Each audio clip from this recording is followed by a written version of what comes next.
What's going on, guys? Alex here with 814 EDC, and today we are going to be doing my full review on the Divo Knives Fireball. Now, the Fireball is a collaboration between Kevin and Colin at Divo Knives and Nick at Stassa23. This was, mainly, I believe, Nick's sort of, design intentions, and then Kevin and Colin were able to bring it to life with their company.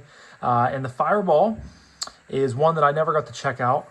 So if you guys saw the unboxing video, you would have seen, or heard me mention that JD over at Daily Gear Guide, formerly known as JD for EDC, he graciously sent me over the Fireball as well as a Tallboy to check out, because both of these were Divo models that I had, again, not checked out because of a certain few reasons. So I reached out in our group chat and asked if anyone, would be okay with offering to send them my way to check out. And again, JD answered that call very, very graciously. So JD, if you're watching this, thank you again, my brother. I really enjoyed both of these. But yeah, we're going to talk about the Fireball today, guys. Again, a collaboration between Divo and Stassa23. And this thing's really good. I'm not going to lie, I kind of held off on buying it when it released because I just wasn't, I guess, 100% sold on it. Like, I just didn't know if I'd like it, and it wasn't my favorite Divo model to drop. But I must say I was wrong about it. Not that I thought it would be bad. I liked it a lot more than I expected to. So without further ado, we're going to jump right into the review process. Unfortunately, all the variations of the Fireball are sold out, but I heard through the grapevine that I believe they're trying to get the Fireball V2 or run, second run, whatever you want to call it, good by Blade Show. So a couple more months, you guys might be able to snag one of these. But I am still going to leave a link to Divo's website down below so you guys can get on and, read about the knife, check out the official specs for yourselves, see all the different variations, so on and so forth. So it'll be linked down below. But you guys can see that this certain version is rocking 80s camo carbon.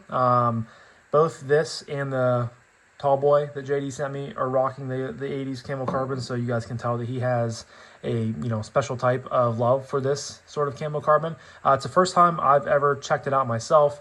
You guys can see it is rocking some green, a little bit of blue, a lot of pink, a little bit of orange, and on the back side the same thing. It has a beautiful modified sheep's foot S90V blade. You guys can catch that right there on the Tang S90V. Good amount of jimping up top. You have a beautiful hole for deployment. And again, hollow ground, so very, very thin. I'd say about medium, size blade thickness, and then it comes down to a very, very thin edge from that beautiful hollow. Beautiful blade shape. On the back here, you have a milled titanium pot clip that is a part of this titanium backspacer. And while you cannot switch the clip on this specific version, if you were a lefty, you could have ordered and gotten in lefty-only backspacers and clip combos. So it's cool that, they have those available. I know Kevin likes to obviously, give the option to his fellow lefties whenever, they need it. And I like that it keeps the show scale, side clean, but then if you need it, you're able to order it and get it in yourself. But milled clip, really, really interesting kind of clamshell or one-piece backspacer. Titanium, you get speed holes there, a little bit of weight reduction. It is a liner lock, inset liner lock. You get plenty of lock bar access, as you guys can see there, and there is a small amount of milling on the inside of the blade. So this is not 100% stock. JD did put skiffs in here, and on the pivot collar right here, which also you get a custom pivot, which is really cool. Definitely unique when it comes to knife designs. This normal one that comes on the 80s is black, but he switched it out for the satin version, which I think looks great. It matches the satin blade very well, so I like that he did that. But as far as materials go, you guys know, pretty hard to not get anything but perfect on this one. But S90V, beautiful camo carbon, titanium backspacer and clip, hole for deployment. All the things you want in a pocket knife. So that is an easy 5 out of 5. Now, before we move on, there were two other variations of this knife. So you have the 80s camo carbon, you had the black pearl camo carbon with a satin blade, and then you also had an electric blue with a PVD coated blade. So a nice blacked out version to match the hardware and everything like that. But yeah, and then some quick specs for you guys. So when it comes to blade length, you have a length of 3.15 inches, an overall length from tip to butt of 7.25, a 0.48 inch handle thickness, and it comes in weighing 3.8 ounces. So definitely not a featherweight, but it definitely, you know, it has a good amount of heft in your hand whenever utilizing it and carrying it and, you know, fidgeting with it. It's nothing too bad at all. You know, 3.8 I would say is okay for the weight on this knife. And again, it'll be linked down below if you guys are interested in going and, you know, seeing the official pictures and specs and things like that for yourself. This did come out back in October, so again, I am, you know, quite a bit behind on the party, but rather, you know, better late than never, as I always like to say.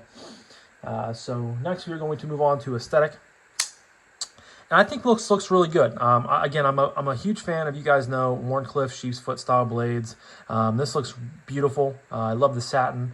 Again, just a very stunning looking blade. I'm gonna say, like, you know, 80s camo carbon is definitely not my cup of tea. You know, I'm really excited to have gone to check it out finally and gotten to experience it, you know, in hand for the first time. And I don't mind doing that. Like, it's that part excites me. But now that I've handled it, it's definitely not, I don't think, a camo carbon that I would welcome into my collection. It's just, you know, a little bit too in your face, but I can see the, you know, the allure behind wanting it in your collection and liking it. It's different. Again, it's in your face, it's vibrant, and I like it from that aspect of it. So I'm not necessarily going to knock it from that view. I would just, if I ever were to get, you know, one of the V2s in the future, or find it, you know, in the secondary, I would definitely prefer the black pearl and the electric blue a little bit more than this. But again, it's not everyone's cup of tea. I totally get that, but I do appreciate how, you know, different it is and how vibrant it is compared to some other ones, that's for sure. But really good flow in the knife. I think this backspacer looks interesting. You know, you have a nice subtle bit of milling on there. The clip looks good. Just looks like a nice milled pocket clip. I mean, I can't really knock it. I love the custom pivot. Looks really good close too, which I think is an underrated sort of, you know, category when it comes to the aesthetics of the knife. But I think the knife looks great. So of course I'm going to give it a 5 out of 5. You know, nothing to complain about at all. So, and I'm not going to take points away just because it's in a different camo carbon than I would prefer, because that's not the knife's fault. It's just a personal preference. And again, for the 4th or 5th time that I just have repeated to you guys, it's not that I dislike the 80s camo carbon, it's just that I wouldn't choose it for my own personal knife in my collection. But of course, these are not my knives, so that is, you know, just a fact. So next we're going to move on to action. Now, as far as detents are concerned, I would say that this has a pretty, you know, snappy detent. It's definitely no slouch, and it's definitely, you know, on the stiffer side of things. Thumb flick works really good. I just kind of land my thumb pad right there into the upper part of the hole, and it flies right out. Very consistent. Again, this is on skiffs, so you do have to be aware that it's not fully factory. But I think this is the first skiffed Divo knife that I've handled. Kubi was the OEM on these, which I know Divo uses Kubi quite a bit on their things. And, you know, as far as action goes with normal Divos, they've all been really good. I haven't thrown skiffs in them, but the skiffs do, you know, I wouldn't say make a huge difference when it comes to action. I just know they add some stability when it comes to side-to-side play and things like that. But the thumb flick action is really good on this. The middle finger flick is where I really like to live. Just flies right out. Digs the, you know, pad of your middle finger right into the hole. Pops right out. Very consistent. Very fun to fidget with. Of course, you can slow roll it. That thumb is nice and sort of elongated, so you can just put your whole pad of your thumb in there and it rolls right out. Now, as far as closing is concerned, again, you get a really nice bit of lock bar access there. I really like that. You can just kind of dig your thumb up in there, drops to your thumb. And you guys can see I can move this and it's not going to, you know, guillotine drop. You can do one shake in your close. You can drop your thumb and do some micro shakes. And it's all just dependent on how you're feeling and how you're, you know, how you're wanting to fidget with it that day.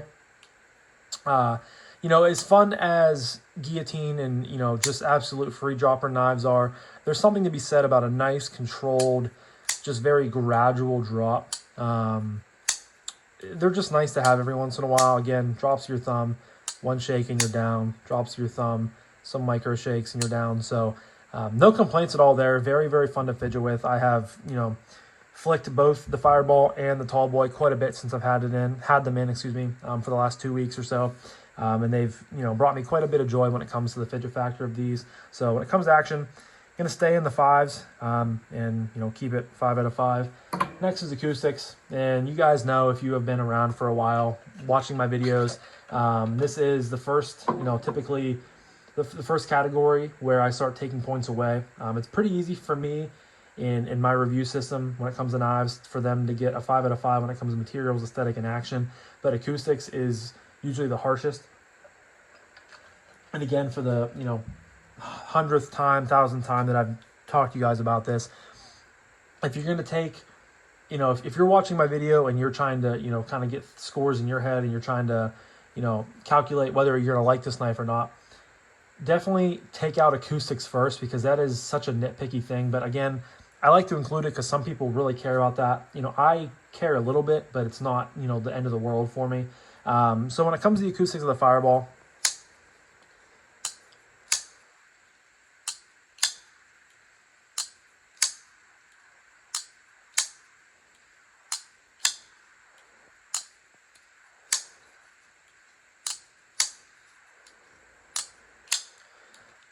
now it is carbon fiber, or camo carbon, excuse me. So that is definitely not a, material that is as good as reverberating the sound throughout it as you say, as titanium is and stuff like that. You still get a really nice thwack.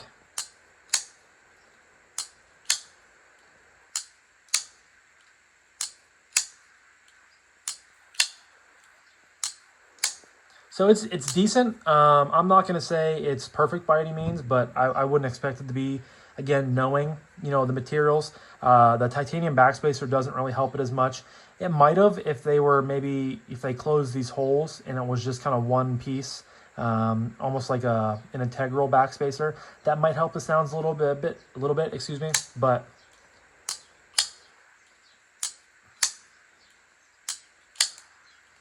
I'm going to go 3.75. That's kind of, you guys know 3.5 is sort of my baseline. I do think it's a little bit better than that. And again, that's a decent score. You guys have to understand that my scoring is sort of skewed when it comes to that. And you guys know, if you guys have been around for a little while watching my videos. So we're going to go 3.75 on the acoustics and move on next to ergos.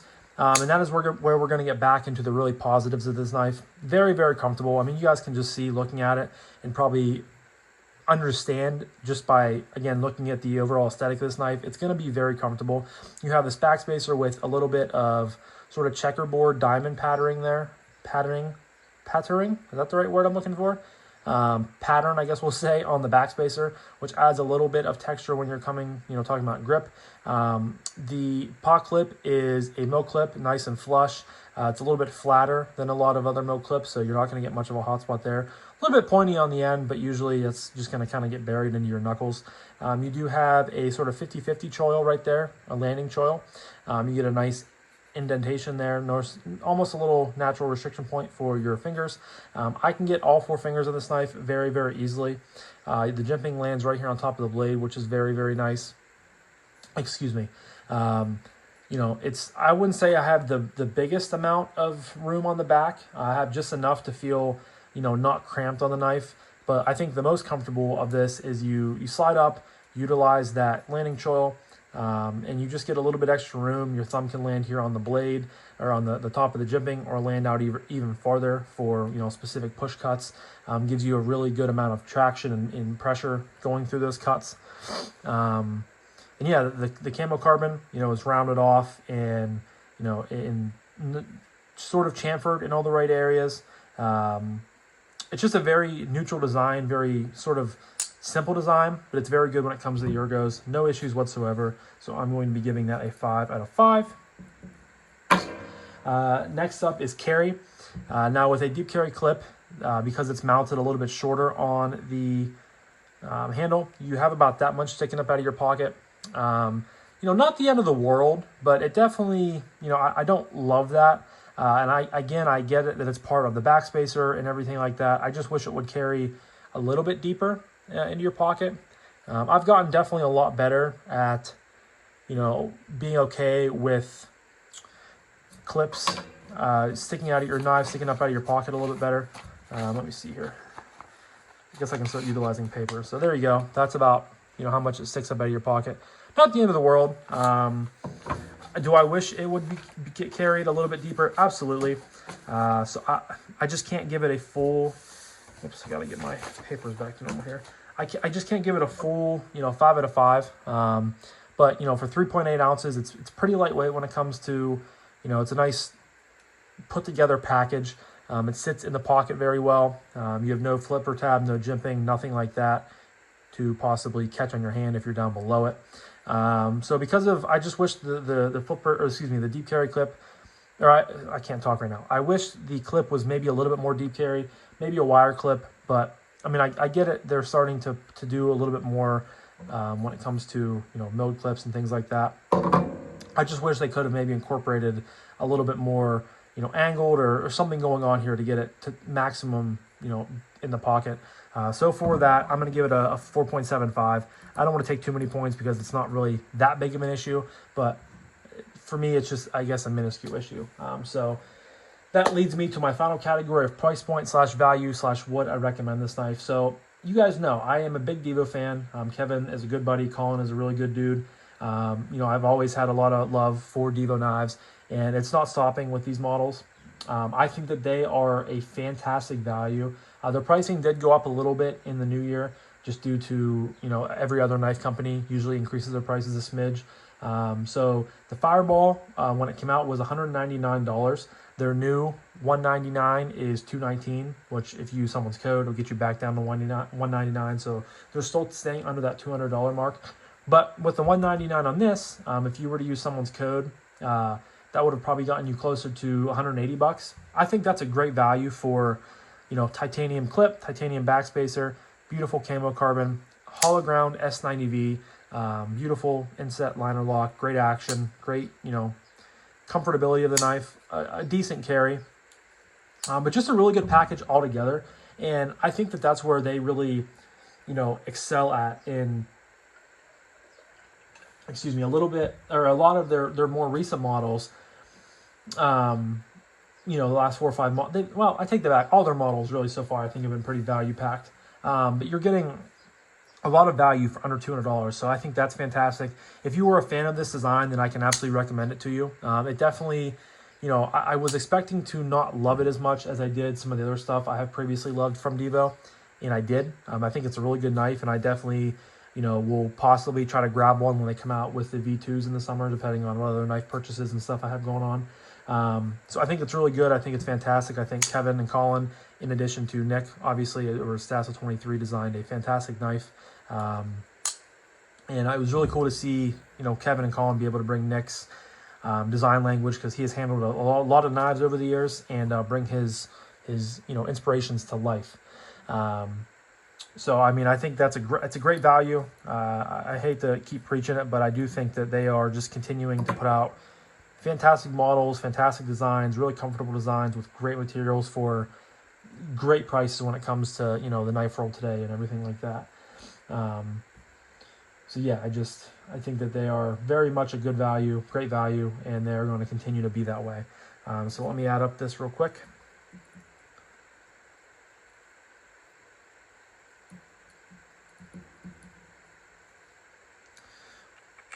Alrighty guys, so I have the Divo Knives Fireball coming with a score of 33.5, which lands it squarely in the fantastic category. Definitely, I think very, very adequate.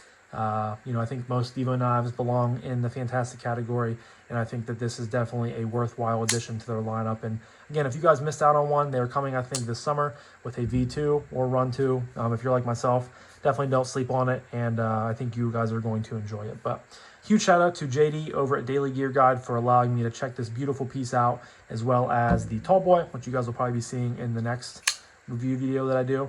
But this was my full review on the Divo Knives Fireball, a collaboration between Divo and Stassa23.